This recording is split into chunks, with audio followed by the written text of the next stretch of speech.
Welcome to the Author's Porch, where every good conversation happens. Sit back, relax, and enjoy the ride from author to author. We want to give you an experience where you learn and enjoy the conversation. Authors tell you about their journey, you learn about new books, and at the end of the day, you go home with a smile on your face because the Author's Porch is a beacon of light, bringing you home to the family you never knew you had. We hope that you enjoy the show.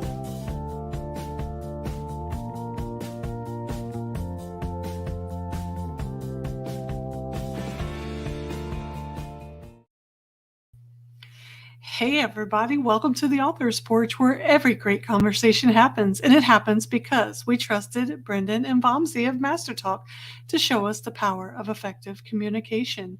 We also make sure we have a great cup of coffee from Third Day Coffee Seguin, a Christ-centered, veteran-owned coffee company. Today on the show, we have Jim Irving. How are you doing, Jim? Very well. How are you today? I'm doing fantastic, and I am quite excited to have a conversation with you. We talked a little bit before we came on the live format, and I've been kind of fangirling over the cover of your book. So I want to give the folks here just a little more information about you before we jump right in, because I'm intrigued. Like really intrigued with this book and it's your background plus the book, right? When you have somebody that has the background, then they write about it. So I said, well, we get some juicy details, and Jim said, well, we'll give you some of them, but not all of them because we don't want no spoilers. So guys, Jim Irving, author of Friends Like Me, the Joth Proctor Fixer Mystery, grew up in Gloucester, Massachusetts, and after completing his undergraduate, he went and spent 2 years employed as a private detective in Northern Virginia, where he pursued wayward spouses, investigated insurance claims and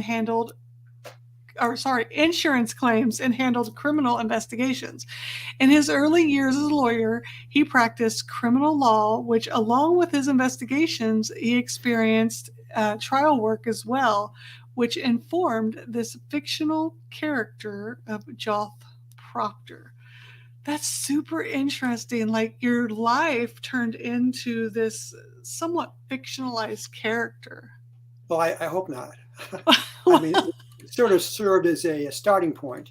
Right. But, yeah, it's not my life. Believe me. There are certain similarities I think you start with in order to build a character. And I think if you have familiarity with a few contact points, then it helps you to develop that character. But no, it's not me. But I think for people who have watched those type of shows growing up, because I was such a person who loved that type of stuff. And when I was young, I wanted to be a police officer. I wanted to be a lawyer. I wanted to be a detective. I grew out of that very quickly. I joined the military instead. But I found it fascinating. So for somebody who lived in that lifestyle and then later on used that as an inspiration to write this genre, how did you find it? Did you find it easy to transition? You mean from what I was living to what I was writing about? Yeah. Well, I guess I've always been interested in writing. I've been writing all my life, or since college anyway, creative writing. Mm-hmm. And when I got out of college and became a private detective, I realized at the time that this would likely turn into a rich source of stories that might turn into fiction someday. And, life went on and one thing led to another. And at some point in time, relatively recently, I decided that it was time to take the plunge and really make an effort to do that. And so I kind of went back and reviewed some of the stuff that I'd been through or seen or heard about. These aren't always my things. Right. And developed them into a series of 5 or 6 characters these novels are a series of novels. They can be read as a standalone, each one of them, but they also fold from one to the next as a continuing story. And so the characters are repeating. And, I developed the characters from bits and pieces of people I knew and things I made up and things that just came to me when I was asleep or something.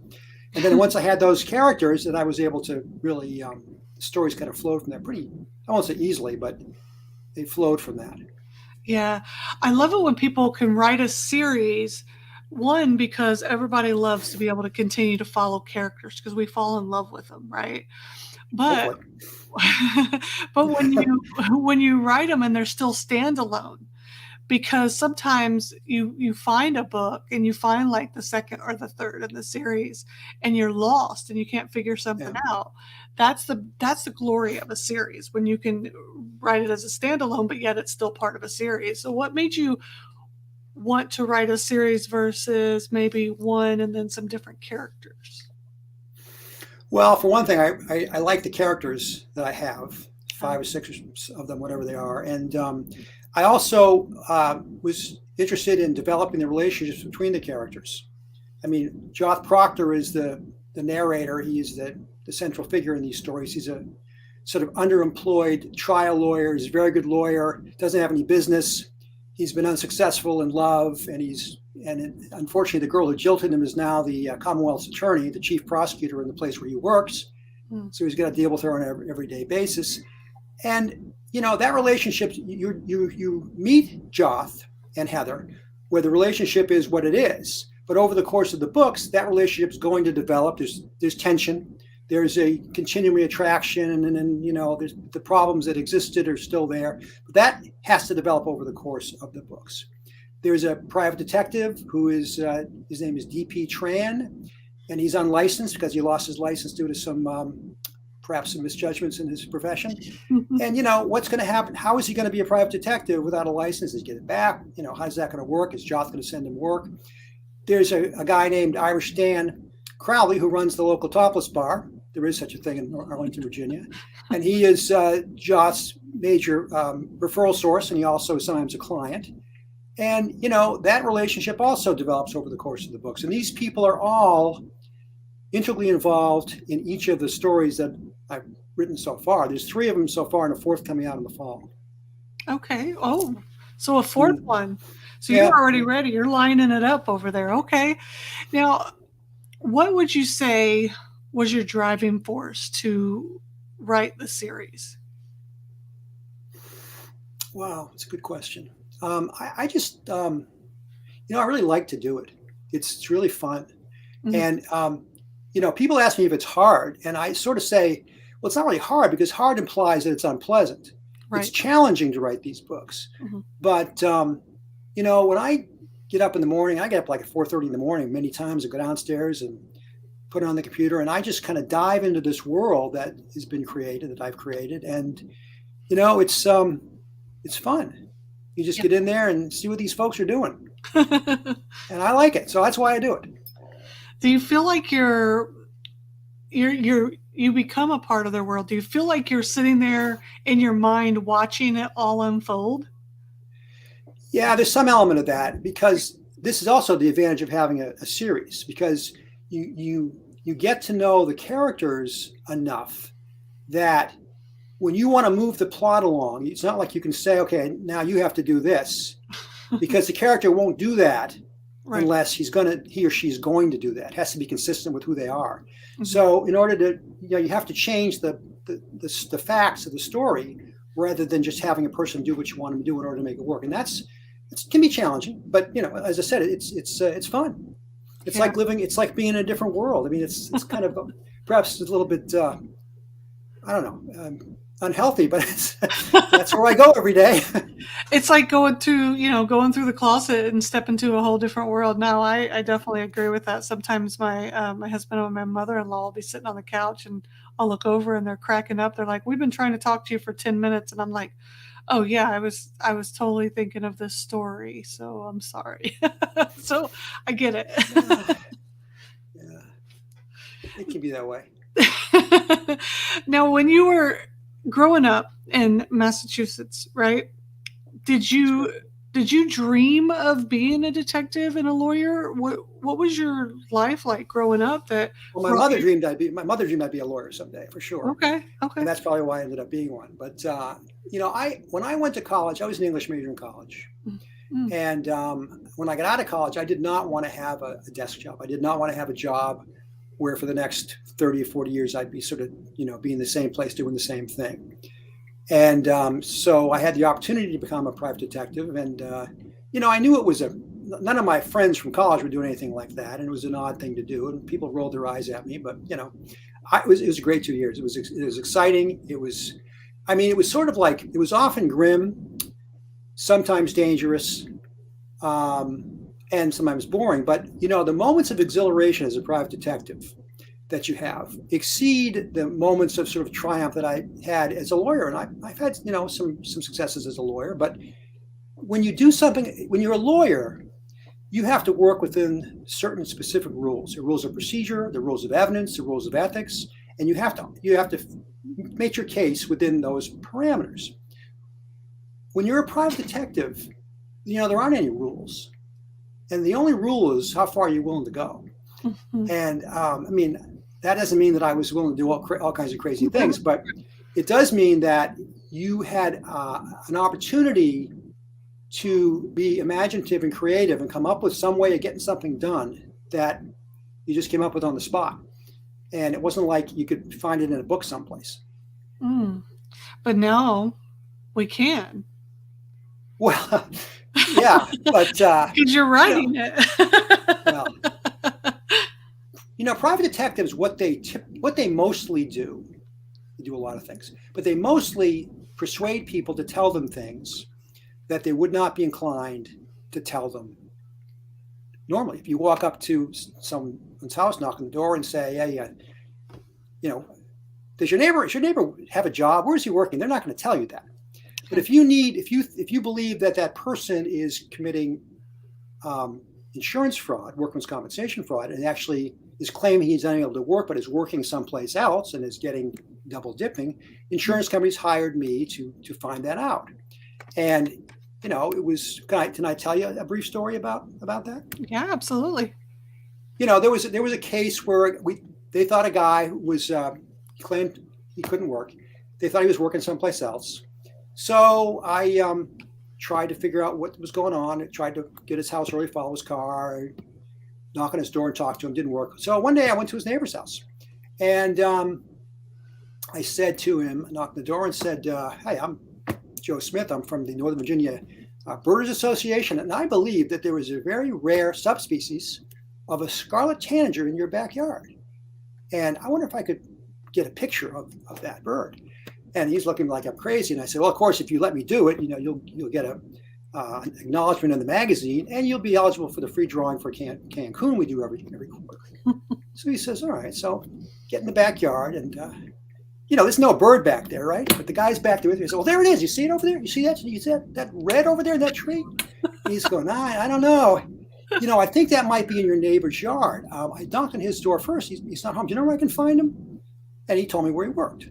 Oh, my. And so this is the kind of crazy stuff that I was doing for 2 years when I was 22 years old, 22 to 21, 23 years old. Yeah. And, it sounds nuts, and it is nuts.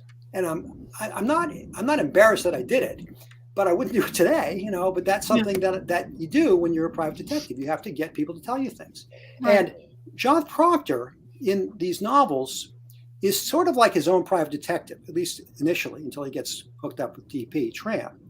And he is often trying to develop evidence on his own by doing things like that, asking questions, maybe going around the edges of the rules to try and find information he needs to.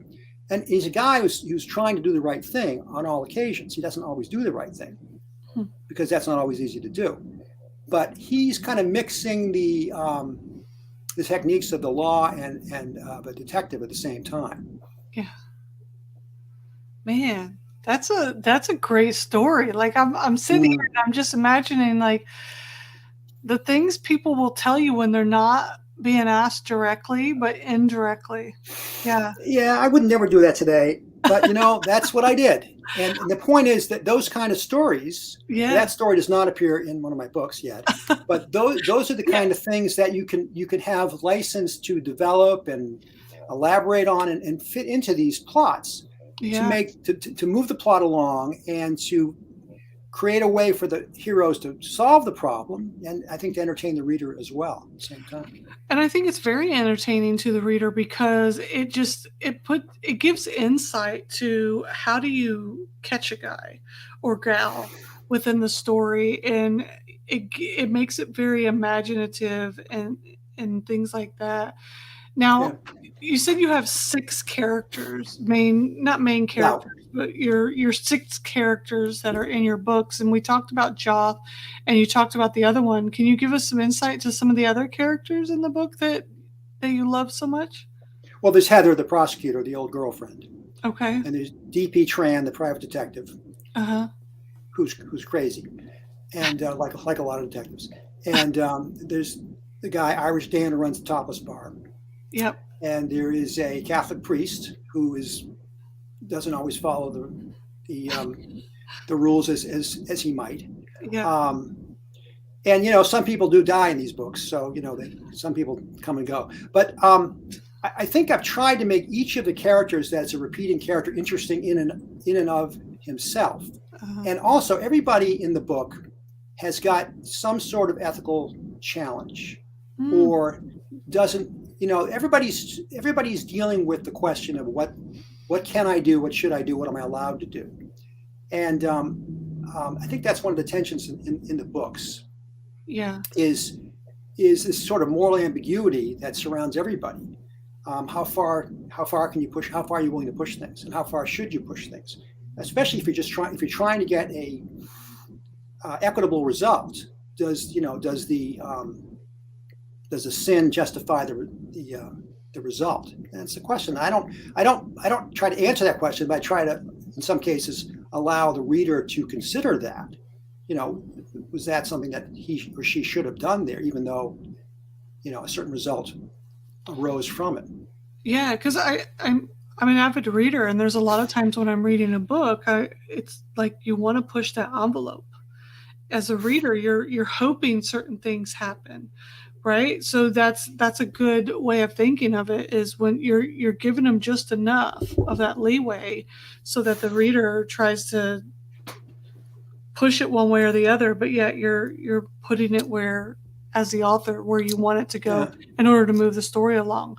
Now, when you were wanting to publish this book, did you seek traditional publishing, or did you go to self-publishing? No, it's published in a traditional publisher. Okay. Yeah, and that's I've been very happy with them. They've treated me well, and they're encouraging me to keep writing these books. So that's been a That's good thing for me. awesome. Yeah. Now, was it accepted right away, or did you have to query a couple of times? Well, my editor, my agent, all these people that are on my team now. Right. My agent had the smart idea. I had one book, and she said, you really need to have a series here if you're going to get these things published. And publishers are much more inclined to take on a series, I guess, because their investment is spread over multiple books, and you have more chances to develop a following and a readership. So she said to me, you need a series. You need at least 3 books. Yeah. So I came up with some outlines for the next 2 books, and and here I am still writing them, and I think I'll probably continue to write them for a while. They seem to make you happy, and I mean, it just is a lovely the premise of it. You just this group of characters who's trying to just figure out what's going on and how to get to that point, but not go over the edge, right? One of the things that happens when you are the kind of lawyer Joth is, now Joth's a very talented lawyer. He has no knack for getting business, doesn't have much business, and people like that in the real world are more inclined to take questionable cases. So in these books, not infrequently, someone knocks at Joth's door, picks up the phone and calls him. He's got a case which, he sort of knows this is a bit of a dicey case, but he needs the business, so he takes the case and hopes it goes well. And things in those situations go sideways more often than not. Now, is this the only genre that you write in, or have you thought of writing in another one? Or is this? No, I've got another book. I'm really enjoying this stuff so much that I haven't had too much time to. But I have another sort of mainstream novel that I hope to get out there when I Okay. get a break from this. Yeah. Yeah. But it's kind of like the characters tell you when it's time, right? When they're done, you Yeah. mean when the stories are done? Yeah. I think that's right. I think what will happen probably is, as the relationships develop, for example, Joth and Heather can't be in this tension filled, are we or are we going to get back together or not forever, right? That has to, Mhm. sooner or Yep. later, that has to resolve in some fashion. And when it resolves, how it resolves may cause, depending on how it resolves, Yeah. the series to sort of come to an end, or it's like life. Nothing's permanent. Nothing lasts forever, and Right. relationships have to develop in these books. And I think that's really, if the series comes to an end, it'll come to an end because the relationship of the characters causes it to come to an end. Mm. That that's very true. We do have a question from the audience. We have Steve Moriarty watching, and he wants to know what writers have provided you inspiration. Oh boy, that's a goal. I do read and have always read a lot of detective and crime novels. Yeah. In fact, I had a class in college called detective fiction. Believe it or not, now that was a fun class.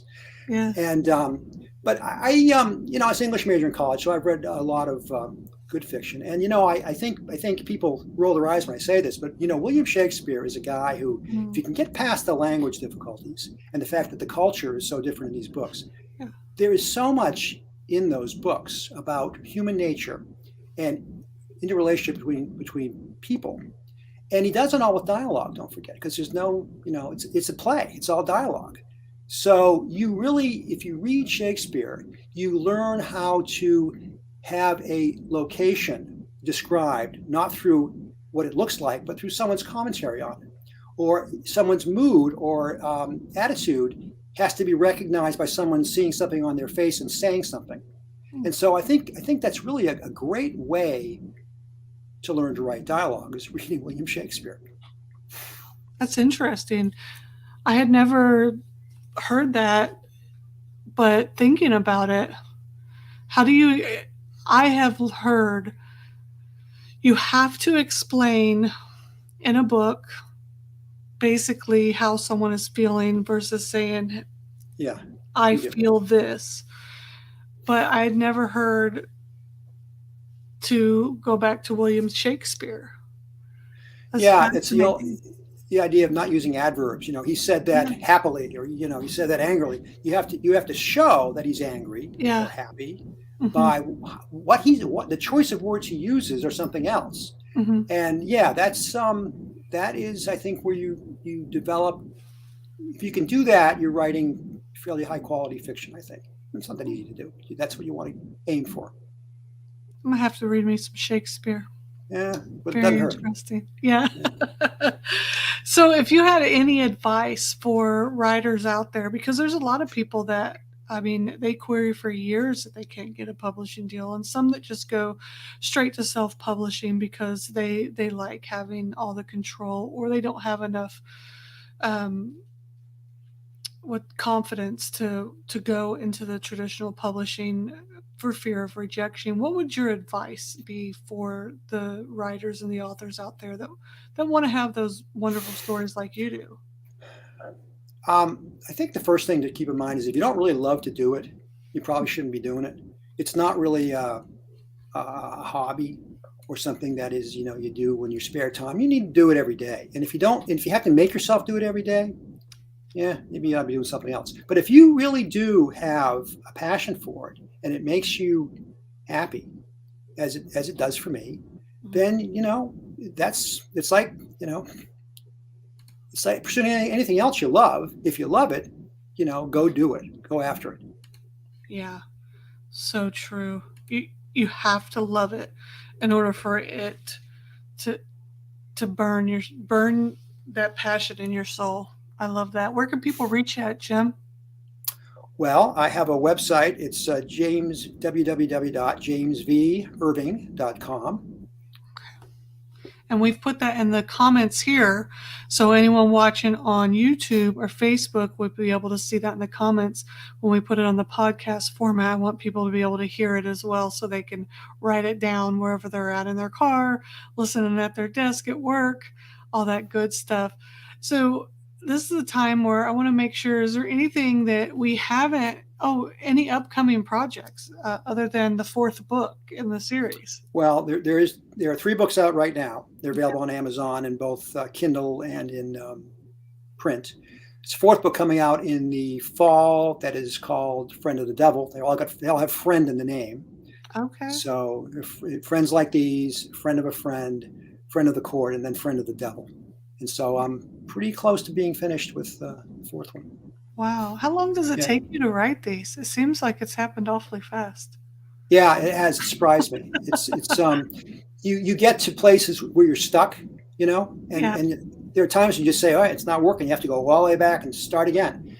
Oh, But I don't know. I spend a lot of time on it, and so it seems as though, 3 or 4 months, 4 or 5 months, I can that's not bad. That's typically bad. get something done. Yeah. That's super fast. Well, Jim, I've had a fantastic time talking tonight. I thank you for Thank you. coming on and sharing your knowledge within the writing world and the stories that you had in the detective world, as well as your books. They sound super fantastic. And anyone looking for those mystery, private detective, lawyer books, this is the books you want to read because they sound absolutely fantastic. And the book cover, I'm a book cover person. Like, I see a book cover and I fall in love with it. Like, I just want to hold it. There's something about book covers, and you have a really great book cover. so kudos to your book cover designers. Thank you. I hope you like the 2nd and 3rd covers as well. Yeah, I'm gonna have to take a look at them because I'm a book person. I love books. I would have more time to write if I didn't spend so much time reading. But Yeah, that's a problem, isn't it? there needs to be more time in the day. There's a problem with this whole 24-hour thing. I don't buy off on it. Okay, I'm not gonna. We got buy to fix off that on somehow. it. But Jim, I really thank you for being here with us Thank you tonight. for having me. Really enjoyed it. It's been a pleasure talking to you.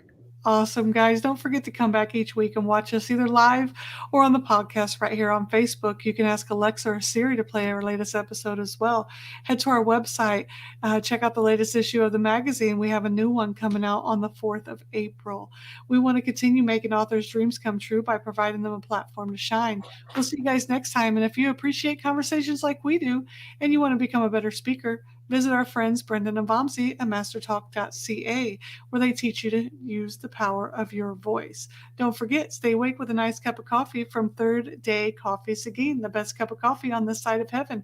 That's at thirddaycoffeeseguin.com. Until next time, my friends, I'm CJ.